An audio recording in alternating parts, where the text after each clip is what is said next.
Hello and welcome back to the Semiconductor Leadership Podcast.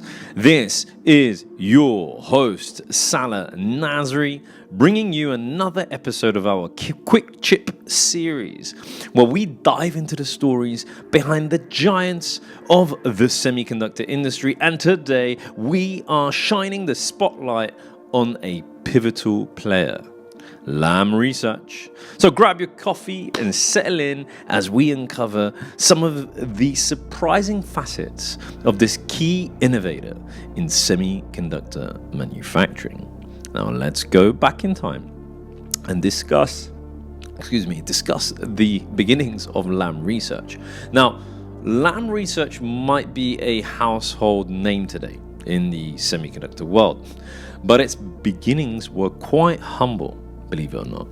Founded in 1980 by a gentleman by the name of Dr. David K. Lam, a former research director at Applied Materials, Lam started in a small rented warehouse in Fremont, California. And what's less known is that Dr. Lam was the first Chinese American to found a semiconductor company in Silicon Valley, breaking cultural and industrial boundaries right from the start, and now moving swiftly into the innovations and industry firsts element is that while Lam is renowned for its etch and deposition products, not everyone knows that Lam was instrumental in developing the first commercially viable auto etch system.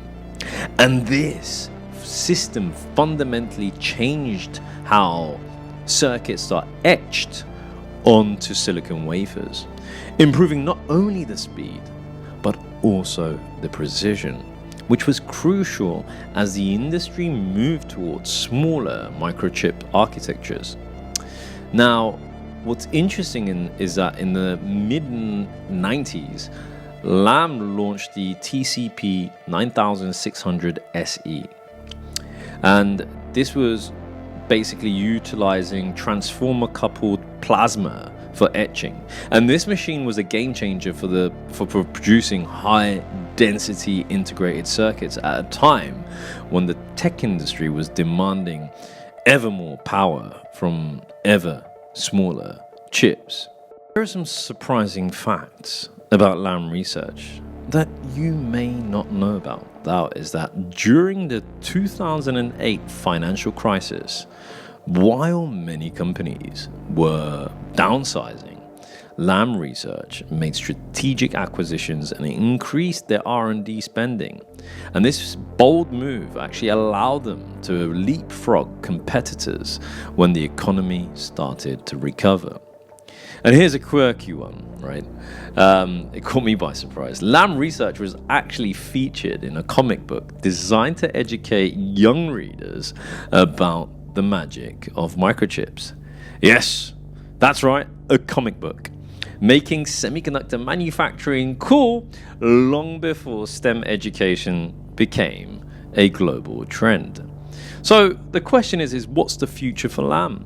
And it's very evident, looking forward, Lam Research isn't slowing down. With the recent boom in semiconductor demand, they are expanding their production capabilities and investing heavily in the next generation of etch and deposition technologies.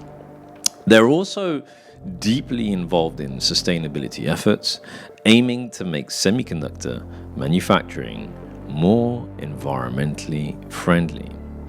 So yes, that wraps up today's episode of Quick Chip on Lam Research.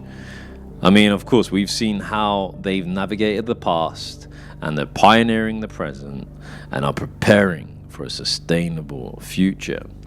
So, for more insights into the leading companies shaping our digital world, make sure you follow the Semiconductor Leadership Podcast on Spotify and YouTube. And I'm Salah Nasri, and I'll see you in the next episode of the Semiconductor Leadership Podcast. Take care and bye for now.